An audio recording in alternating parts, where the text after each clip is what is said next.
안녕하십니까, 이진우입니다. 미국의 한 원자력 발전소 기업이 우리나라 한국수력원자력의 원전 설비 수출을 막아달라고 소송을 제기했는데 미국 법원이 한수원의 손을 들어줬습니다. 소득이 적거나 신용이 낮아서 대출받는 게 어려운 분들에게 별도의 심사 기준을 두고 대출을 해주는 새희망 홀씨라는 상품이 있는데요. 올해 이 새희망 홀씨의 연간 공급액이 목표치를 못 채울 것 같다는 보도가 나왔습니다. 국제 유가가 배럴당 $100에 거의 근접했습니다. 미국이 기준금리를 결정하는 회의가 열리고 있는 시점이라서 더 눈길을 끄는 뉴스가 되고 있습니다. 오늘은 이 뉴스들을 자세하게 들여다보고 정리해 보겠습니다. 9월 20일 수요일 손에 잡히는 경제 바로 시작합니다. 비오는 수요일 아침 경제 뉴스들도 축축하게 젖어 있어서요. 저희가 일단 뽀송뽀송하게 좀 말려드리겠습니다. MBC 양효걸 기자, 손에 잡히는 경제 박세훈 작가, 그리고 행복자산관리연구소 김현우 소장, 이렇게 세 분과 함께합니다. 어서 오세요. 네, 안녕하세요. 자, 우리나라의 원자력 발전 설비 수출을 좀 막아달라고 미국의 회사가 미국 법원에다가 요청을 했는데, 네. 미국 법원이 왜 한국 업체를 괴롭히냐? 네. 이 친구야. 네. 네. 그런 판결을 내렸나 봐요. 네, 맞습니다. 이게 배경 설명을 좀 드리면요. 우리나라는 그동안 체코나 폴란드 같은 동유럽 국가들을 대상으로 APR 1400이라는 이름의 한국형 원전 수출을 추진을 해왔습니다. 한국수력 원자력, 그러니까 줄여서 한수원이 독자 기술로 개발한 건데요. 2009년에 아랍에미리트에 수출됐던 모델이 바로 이 한국형 원전입니다. 이 모델이 좋은 반응을 얻고 있는데요. 시공과 설치 기간이 짧기 때문입니다. 일단 공사 단가가 싸고요. 한 번 지으면 한 60년 가는데 킬로와트당 건설 단가가 $2,300 수준이어서 동급 원전 중에 제일 싸게 짓는다, 이런 평가를 받습니다. 게다가 공사 기간도 52개월로 줄였는데 거의 한 4, 5년이면 다 짓는다는 거고요. 싸고 빨리 지으니까 현지 반응도 좋았는데 수출에 걸림돌이 하나 있었습니다. 뭐였어요? 미국 원전 기업인 웨스팅하우스가 작년 10월에 어떤 소송을 제기했냐면 이 한국형 원전에 자기 회사 기술이 사용됐기 때문에 한국의 원전 수출을 좀 막아달라고 한 겁니다. 우리 특허 침해한 거다. 네, 맞습니다. 그래서 미국 법원에 소송을 제기했는데 11개월이 지난 어제 미국 법원이 이 소송을 각하, 그러니까 아예 받아들이지 않은 겁니다. 미국 기업은 우리 기술을 침해한 이 한국 기업이 세계 이런저런 나라에 수출하는 게 불법이다. 네, 맞습니다. 그 주장한 거군요. 네, 그래서 기본적으로 웨스팅하우스는 그러니까 한수원이 자기들 기술 이용해서 원전을 만들었는데 이걸 마치 한수원이 개발한 것처럼 해서 해외에 수출하니까 이건 지적재산권 침해다라는 거고, 그래서 수출을 막아달라는 건데, 이렇게 주장하면서 미국 연방규정 제10장 제810조를 들었습니다. 이 규정이 뭐냐면요. 미국도 원전 기술 같은 고난도의 기술이 해외로 유출되는 거 막지 않겠습니까? 근데 이 특정 원전 기술은 수출 통제 대상으로 지정해 놓고 이걸 외국으로 가지고 나갈 때는 미국 에너지부의 허가를 받거나 신고해야 된다. 이 규정이거든요. 그러니까 정리를 하자면 웨스팅하우스 측의 주장은 한수원이 웨스팅하우스 기술 이용해서 원전 만들었고 이건 미국 기술인데 마음대로 폴란드에 수출하면 미국 원전 기술 유출이다. 그래서 한수원 수출을 막아달라, 이렇게 법원에 요구를 한 겁니다. 미국 정부가 몰라서 그렇지 이거 미국이 아끼는 기술이에요. 네, 맞습니다. 우리도 수출 안 하고 있는데 저 한수원이 저 가져다가 하고 있습니다. 네, 맞습니다. 그러니까 특허 소송으로 붙는 게 아니라 이 특허 소송은 하나만은 우리가 이길 거고 빨리 일단 긴급하게 막아야 됩니다. 막아야 된다. 수출 통제를 해야 된다라는 미국의 국익이 달려 있습니다. 라는 주장을 한 거네요. 네, 맞습니다. 일단 한수원 측은 반론에 나섰는데 한국형 원전 수출이 전혀 문제될 게 없다라는 입장이고요. 원전 개발 과정에서 웨스팅하우스의 도움을 받긴 했지만 지금 한국형 APR 1400은 핵심 기술 모두 우리 자체 기술로 개발했기 때문에 웨스팅하우스 기술이 아니라는 거고요.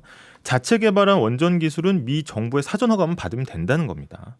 게다가 가장 중요한 부분은 수출에 제동을 걸어도 미국 정부가 걸어야지 왜 민간 기업이 나서서 수출해라 마라 하느냐, 그렇게 할 권한도 자격도 없다는 주장을 펼쳤습니다. 한마디로 미국 정부도 가만히 있는데 왜 사기업이 나서서 수출 통제를 요구하냐, 말이 안 된다, 이런 내용입니다. 이게 그러면 형식적으로는 수출 통제를 하더라도 하려고 하더라도 그 법원에다가 호소하더라도 미국 정부 공무원이 해야 된다는 주장인가 봐요. 네, 맞습니다. 미국 법원의 판단의 요지는 뭐였습니까? 일단 미국 법원은 이런 핵심 기술에 대해서 수출을 통제하는 건 미국 정부의 고유 권한이다. 형식의 문제라는 거군요. 맞습니다. 그러니까 이의 제기를 하는 형식이 좀 이상하다. 지재권은 잘 모르겠고 일단은 사기업인 웨스팅하우스가 통제를 해달라는 건 맞지 않는다. 소송의 성격에 맞지 않는다는 거고 이걸 요구할 자격이 없다. 그래서 이 소송은 기각이 아니라 아예 각하. 그러니까 누가 만나 따지기 전에 소송을 제기할 당사자가 아니라는 겁니다. 저 옆창구로 가세요, 손님 이런 얘기였군요. 맞습니다. 예. 그래서 한수원 축주장이 거의 뭐 그대로 받아들여진 셈이고요. 일단 이번 각하가 무슨 의미냐 우리에게 이걸 좀 살펴보면 그동안 사실 세계 원전 수출 시장에서 우리를 계속 견제를 해왔습니다. 웨스팅하우스가. 그래서 이 방해를 한번 뿌리쳤다. 이게 제일 큰 의미고요. 만약에 이번에 웨스팅하우스가 이번 소송에서 이겼다면 한전과 한수원이 앞으로 원전 수출할 때마다 미국 정부는 물론 이 경쟁사로 이제 자리매김한 웨스팅하우스의 허락을 일일이 다 받아야 되는 상황이 올 뻔했다는 겁니다. 그렇군요. 이게 뭐 웨스팅하우스가 창구 번호 몰라서 여기로 갖고 간 것 같지는 않고 미국 정부에다가 절차를 밟아서 이런 걸 어필을 하면 시간도 걸리고 뭔가 전략에 문제가 있으니 일단 법원이 이런 판단을 내리던 어쨌든 법원으로 가봅시다라고 생각했던 것 같은데 그 사이에는 그럼 수주 활동도 잘 못할 테니까 일단 수출을 이제 막으려는 거고 이제 사는 사람 입장에서 폴란드 입장에서도 야 이거 좀 뭐가 분쟁이 많고 이러면 좀 꺼려지는 면이 있기 때문에 그런 그렇겠죠? 효과를 노렸다는 분석도 거기서도 있습니다. 공무원이 도장 찍을 테니까 차라리 비싼 게 낫지 괜히 나중에 안 돌아가고 나서 폴란드도 감사원 있을 거 아니겠어요? 뭐 그런 생각했겠죠. 그러면 이게 이제 기술 침해 문제는 별도로 다퉈야 되는 거군요. 맞습니다. 그래서 이게 좀 확실치가 않은 건데 미국 법원이 웨스팅하우스가 수출 통제를 요구할 권한이 없다고 했지 한수원이 웨스팅하우스의 지적재산권을 침해하지 않았다 이렇게 판단한 건 아니거든요. 핵심 쟁점인 한국형 원전 기술에 대한 지적재산권이 누구한테 있는지 이거는 판단 안 한 겁니다. 그래서 수출 통제 문제 따로 지적재산권 침해 여부 따로인 겁니다. 따라서 한수원도 이번 결정으로 걸림돌이 일부 제거됐다 이렇게 평가하면서도 이후 절차가 어떻게 될지 이제 지켜보고 있는 건데요. 그럼 다음 절차는 뭐냐 이렇게 보면 지난해 이제 웨스팅하우스가 소송을 거니까 한수원이 대한상사중재원이라는 곳에 중재 신청을 냈습니다. 여기는 이제 웨스팅하우스 측 대리인도 참여하고 있고요. 이 중재원 결정은 단 한 번의 결정이 나기 때문에 법원 판결이랑 같은 효과예요? 맞습니다. 이 사실상 민간 법원인데요. 이 중재를 이제 하는 거죠. 그래서 여기서 APR 1400 모델이 웨스팅하우스 기술을 무단으로 쓴 게 아니라는 결론을 이끌어내는 게 가장 중요합니다. 이 중재 절차는 또 한국에서 진행하네요. 네, 이게 계약서상 이렇게 명시가 돼 있기 때문인데요. 1997년에 기술 사용 협정을 맺는데 여기에서 서로 의견 안 맞으면 대한상사중재원에 물어본다 이렇게 돼 있습니다. 계약서에. 네, 그래서 이번 분쟁 금액이 거의 수천억 원에 달하는 걸로 알려져 있습니다. 그래서 이번 미국 소송이 이제 각하 결정이 나면서 사실은 어떤 관측이 나오냐면 그동안 좀 멈춰있던 협상. 그러니까 두 곳 사이에 다시 협상이 시작될 수 있다는 분석도 나오고요. 일부 웨스팅하우스 측에서 항소할 수 있을 거란 예상도 나오긴 하는데 일단은 이런 소송 문제는 소송으로 풀더라도 결국은 중재에서 원만하게 타결해야 되는 거 아니냐라는 거고요. 과거에 이제 한국전력이 UAE에 원전 수출할 때도 웨스팅하우스가 문제 제기했는데 이때는 뭐 일감도 좀 떼주고 로열티도 좀 주고 하는 방식으로 해결했습니다. 그러니까 시비 걸지 않는 조건으로 좀 줬다. 매번 맞습니다. 할 때마다 그렇게 넘어가고 있군요. 네, 그래서 이번에도 사실 원만하게 좀 잘 해결해야 되는 게 아니냐. 그러면 수출이 그렇습니다. 좀 이루어지는 거 아니냐 이런 관측들이 나오고 있습니다. 원자력 발전소 설비 업체들 사이에 그런 이야기 잘 들었고요. 김현우 소장님. 새희망 홀씨 대출 이게 서민들 은행 문턱 높으니까 좀 그 서민들 그렇게 마음 아프게 하지 말고 좀 해주세요 하는 그 대출인 것 같은데 이게 인기가 없어요? 공급 목표가 오히려 미달이다는 뉴스가 있네요. 네, 그렇습니다. 금리가 점점점 오르면서 이제 대출을 줄여가는 상황에서 이 공급 목표를 너무 크게 잡는 바람에 이대로 가다가는 올해까지 목표치의 70% 정도만 달성할 것으로 전망된다 이런 내용인데요. 이런 서민 전체적 대출 상품 같은 경우에는 재원에 따라서 다양하게 구분이 됩니다. 이 새희망 홀씨 대출은 1금융권 은행들이 자체 재원으로 자기 돈으로 해주는 대출이에요. 2금융권에서 모은 돈으로 지원하는 대출은 유명한 게 이제 햇살론, 미소금융 이런 것들이 있습니다.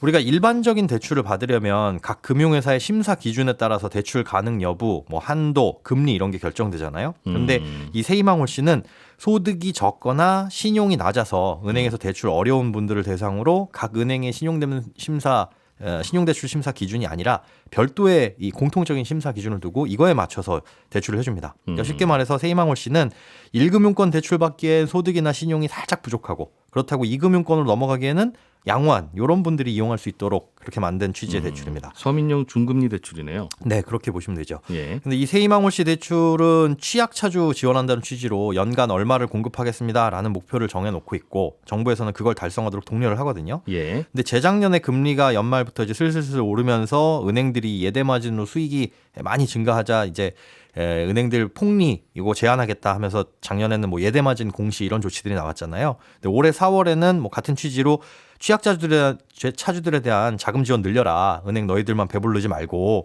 그래서 공급 목표를 작년 대비 4천억 원을 늘렸어요. 이게 매년 그 공급이 막 수요가 막 늘어날 때도 1,000억 원 정도만 늘렸는데 4천억 원이면은 꽤 큰 돈이죠. 작년 연말에 은행들이 시중금리 올라간다고 은행금리도 자꾸 올리니까 네. 어찌 보면 당연한 건데 그렇죠. 시중금리 올라가면 은행금리 올라가야죠. 네네. 그러나 정부가 보기에는 못마땅하니 네. 일종의 페널티로 네, 맞습니다. 너희들 잘못했지. 서민금융 더해 이렇게 목표치를 더 늘려놨다. 확. 네. 그런데 확 늘린 거죠. 그래서 근데 과거 대비 실적을 보면 어떠냐? 2017년부터 크게 증가를 해서 2019년에는 이게 공급 목표 대비 114%로 정점을 찍었어요. 예. 그러니까 초과를 한 거죠. 그러다가 2020년부터는 떨어지기 시작해서 108%. 그러니까 금리가 오르기 시작하던 2021년에는 90%로 감소를 했거든요. 그리고 작년에는 66%로 급감을 했습니다. 그러니까 이렇게 수요가 감소하던 시기에는 공급 계획을 늘리지 않아도 목표치를 달성하기 어려웠는데 지금 올해 말씀 주신 숫자가 목표 대비 대출 나간 비율. 그렇습니다. 예. 근데 올해는 공급 목표를 오히려 10% 상향하는 바람에 목표를 달성하는 게 더 어려워질 것으로 보입니다. 그렇군요. 알겠습니다. 그럼 지금 은행 가면 이거 아유 감사합니다 와주셔서 고맙습니다 우리 고민 많았는데 대출해 드릴게요 이러는 거예요? 그렇지가 않습니다. 사실은 이 공급 목표를 늘렸다고 해가지고 이런 서민 자금들이 활발하게 공급이 되느냐 이거는 그럴 수가 없는 게 구조적인 이 특징인데요. 이금융권 주도로 공급되는 햇살론 같은 경우에는 오히려 늘었어요. 그러니까 이게 공급액이 부족해서 그런 건 아니고 상반기에 85%가 소진됐는데 이 햇살론은 작년에 비해서 공급 목표는 30% 줄였습니다. 근데 수요 목표는 목표대로 있는 거고 그렇습니다. 수요는 딱히 안 줄었는데 이게 왜 그러냐 봤더니 기존보다 그 햇살론의 개인 대출 한도를 한시적으로 좀 늘려줬습니다. 그리고 2분기에는 이 저축은행들의 조달 금리가 잠깐 낮아지면서 대출 잘 안 되고 있잖아요. 그러다 보니까 이 햇살론 공급에 집중을 한 측면도 있고 또 공급 목표를 줄인 것에 비해서 뭐 수요가 줄지 않다 보니까 85%가 상반기에 다 소진이 돼버리는 바람에 8월에 부랴부랴 이제 개인 한도를 낮췄습니다. 이 햇살론이라고 하는 건 저축은행이 자기 돈으로 돈 빌려주는 게 아닌 거예요. 네, 출연을 하고 그다음에 가장 큰 특징은 뭐냐면 햇살론 같은 경우에는 보증부 대출입니다. 그러니까 보증을 해주는 기관들이 있어요. 뭐 국민행복기금, 신용보증재단 여기서 보증서를 끊어오면 저축은행 입장에서는 이거 빌려줬다가 떼일 가능성이 적다. 그렇습니다. 그러니 이걸 열심히 팔았다는 얘기고. 맞습니다. 그러니까 이 보증 소득 요건이나 뭐 어떤 신용 요건보다는 예. 그걸 충족하는 사람이라고 해가지고 다 받을 수 있는 게 아니라 햇살론은 보증서를 끊어오게 되면 거의 뭐 다 확실하게 받을 수 있다고 볼 수 있는데. 아까 새희망홀씨 같은 경우에는 1금융권 은행들의 자체 재원이라고 말씀드렸잖아요. 그러다 보니까 보증이 별도로 없습니다. 은행은 이건 보증이 없다 보니 자칫하면 떼일 수 있는 돈이 되는 거죠. 그래서 똑같이 정책 대출인데 네. 정부가 해주라는 건데 네. 저축은행용 햇살론은 혹시 떼이면 정부기관이 대부분 물어주고 그렇습니다. 은행이 하는 새희망홀씨는 혹시 떼이면 그건 그냥 은행들이 감당해라. 네. 라고 한다는 거군요. 맞습니다. 그러다 보니까 상반기에 이제 실적이 저조해서 하반기에는 그 대상자를 햇살론보다도 오히려 더 완화해가지고 늘렸거든요. 소득 기준이나 뭐 신용 기준을 예. 소득 요건을 일단은 완화했는데, 근데 그 대상이 되는 사람이 늘어날 뿐이지 사실상 취약차주들이 이걸 대출을 받으러 가면 은행들이 안 해준다. 깐깐하게 보는 겁니다. 어차피 목표 달성 못 하고 말지. 네. 그거 뭐 한번 혼나면 되는 거. 네, 그걸 해주기 위해서 위험을 더 감수할 수는 없으니까요. 그러니까 그런 얘기군요. 어려운 계층에 대해서 자금 지원을 늘리겠다는 취지이지만 이걸 공급액을 조절하는 것만으로는 목적 달성하기 어려운 구조로 되어 있다라는 게 특징입니다. 정부가 보증해 주는 게 아닌 한 네, 은행 문턱은 여전히 높다. 맞습니다. 그 뭐든 간에. 예. 알겠습니다.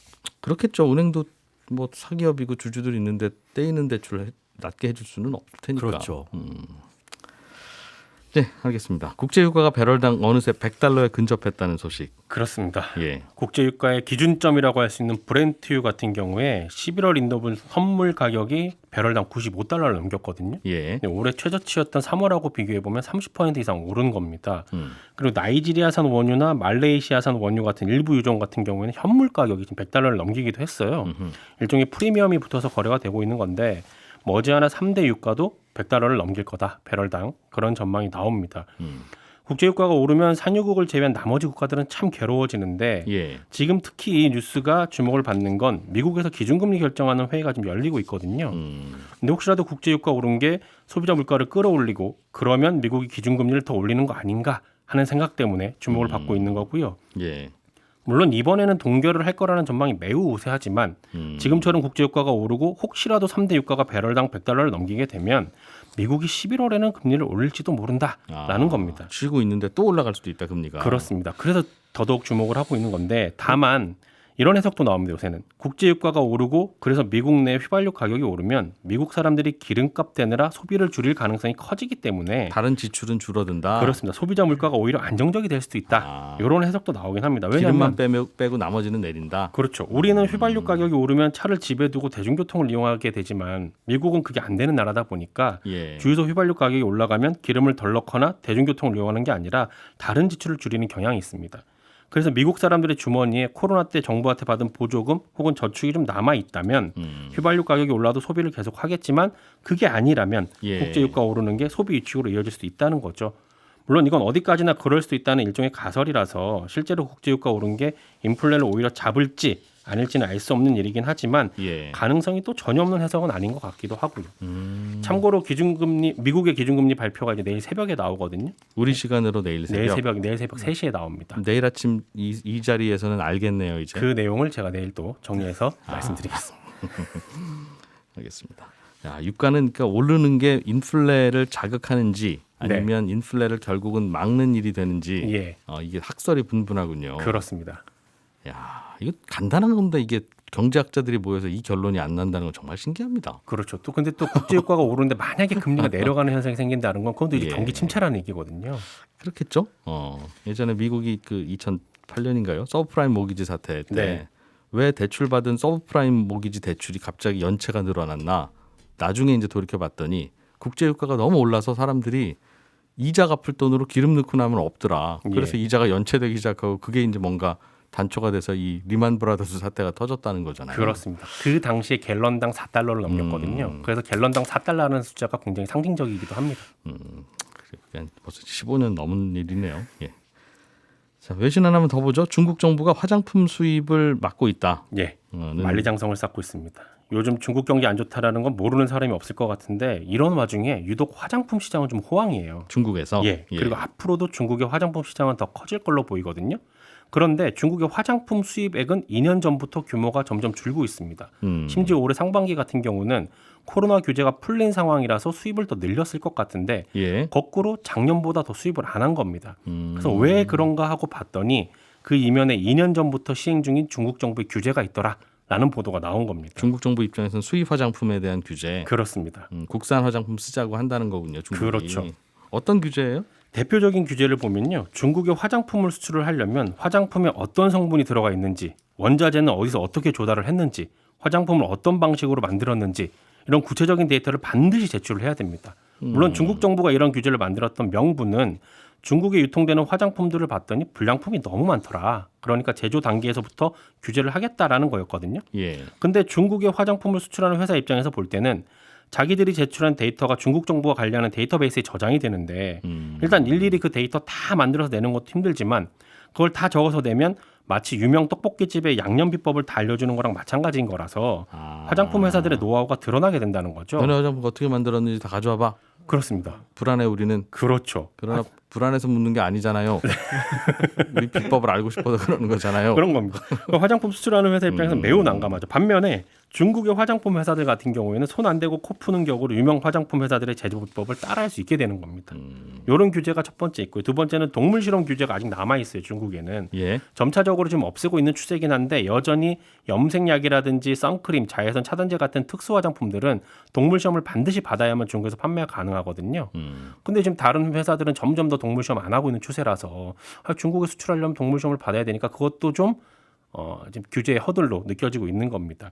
그래서 지난 7월에 중국에 갔던 프랑스 재무장관도 그렇고 지난달에 중국에 갔던 미국의 상무장관도 그렇고 규제를 좀 제발 좀 완화를 해보자. 우리가 공통 규제 방안을 함께 마련해보자. 이런 얘기를 중국 쪽에 전달을 했는데 중국 정부가 이 규제를 이 요구를 받아들일지는 미지수입니다. 안 받아들이겠네요. 그렇습니다. 미국이든 유럽이든 중국산 전기차 네. 저거 보조금 주는지 안 주는지 봐야 된다. 관세 높이자. 그 뉴스가 엊그제 뉴스인데 네. 화장품은 또 입장 바꿔서 그럴 순 없죠. 봐보세요. 우리 좀 친하게 지내야 되지 않겠습니까? 중국 이렇게 얘기하면 좀 있겠네요. 예. 중국 내수 화장품들의 품질이 꽤 괜찮아지고 있나 보네요. 예, 그런 식으로 키우고 있는 걸로 보입니다. 화장품이 사실 뭐 첨단 제품은 아니니까요. 그렇죠. 자, 김현우 소장님, 네. 보험사 회계 기준이 새롭게 또 달라지면서 네. 배당이 줄어드는 문제가 발생할 수 있다. 네. 뭐 이런 뉴스인데 맞습니다. 일단은 좀 어렵게 느껴지긴 하지만 뭐 김현우 소장님이 설명해 주시니까 이해를 해보겠습니다. 최대한 간단하게 예. 일단 올해부터 새로운 회계 기준이 적용되는데 핵심이 보험사의 자산과 부채를 평가할 때 작년까지는 취득 당시의 원가로 그냥 고정해서 작년에 뭐 7%로 팔았다, 뭐 재작년에 5%짜리 팔았다, 그럼 그거 그대로 그냥 반영을 해가지고 회계에 반영을 했는데 올해부터는 시가로 평가를 합니다. 그러니까 금리가 오르면 또 내리면 그거에 따라서 갖고 있는 자산과 부채의 크기가 달라질 수가 있다는 거죠. 예. 근데 여기에서 이제 미실현 이익이라는 게 발생을 할 수 있는데 이게 뭐냐면 가격이 올랐지만 팔지 않아서 현금화하지 않은 수익. 그러니까 우리 집에 집값이 올랐는데 5억 주고 산 집이 6억에 됐다, 6억이 됐다. 그럼 자산은 사실상 1억이 늘어난 거지만 팔지 않았으니까 이건 실현한 이익이 아니잖아요. 그러나 시가로 평가한다고 했으니까 그냥 이익으로 보겠죠. 그렇죠. 예. 그런데 이제 미실현 이익이라고 따로 구분을 합니다. 예. 근데 문제는 우리나라 법에서는 기업이 배당이 가능한 금액을 계산을 할 때 순이익에서 이 미실현 이익은 빼라 이렇게 계산을 하도록 되어 있습니다. 그렇겠죠. 아직 돈도 안 들어왔는데 그냥 그거 그렇죠. 배당으로 빼면 이상할 테니까. 네, 실제로 예. 현금도 안 들어왔는데 이거 배당해 준다 그러면 안 되니까. 그래서 요거 미실현 이익을 빼고 계산해서 나머지만 배당을 하도록 되어 있는데 예. 보험사에서는 이것들 때문에 요 미실현 이익 때문에 배당금이 오히려 줄 수 있다. 왜냐하면 보험사가 고객들로부터 보험료를 받으면 그 돈으로 채권을 삽니다. 주로. 안전하게 뭐 지켜야 되니까요. 예. 그럼 나중에 돌려줘야 할 보험금은 부채로 잡히고요. 회계상. 예. 채권은 자산이 되는데 금리가 떨어지면 채권 가격이 오르면서 자산이 증가해가지고 여기서 이제 미실현 이익이 생기고 그렇겠죠. 오히려 금리가 떨어지면 고객들한테 줘야 될 부채를 금리가 오르게 되면 고객들에 대한 이 부채를 나중에 지급해줘야 될 보험금을 쉽게 모을 수 있으니까 예. 할인율이 생깁니다. 그러다 보니까 여기서도 미실현 이익이 생겨요. 예. 그러니까 금리가 오르든 떨어지든 모든 방향에서 미실현 이익이 생기고 예. 순이익을 잡아먹는 그런 효과가 생긴다는 거죠. 뭐 해외에서 발생한 이익 같은 경우에는 그 환율의 변동도 여기에 포함이 되고요. 네. 그러다 보니까 이렇게 이익이 많이 생겨도 배당이 줄어들 수 있는 문제가 있어서 이 배당 가능 이익을 산출할 때는 미실현 이익만 계산하지 말고 손실도 같이 포함을 해가지고 상계를 해줘라라는 것들을 지금 보험사가 요청을 하고 있습니다. 그렇군요. 어렵네요, 이게는. 그런 복잡한 일들이 또 벌어지고 있다. 네, 그렇습니다. 뭐 소비자들한테 배당해주는 보험 상품은 별로 없으니까 보험회사 주주들 얘기겠죠.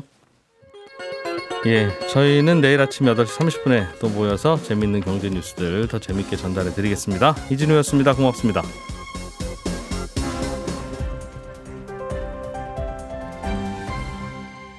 경제를 생각하는 사람들의 즐거운 습관. 이진우의 손에 잡히는 경제.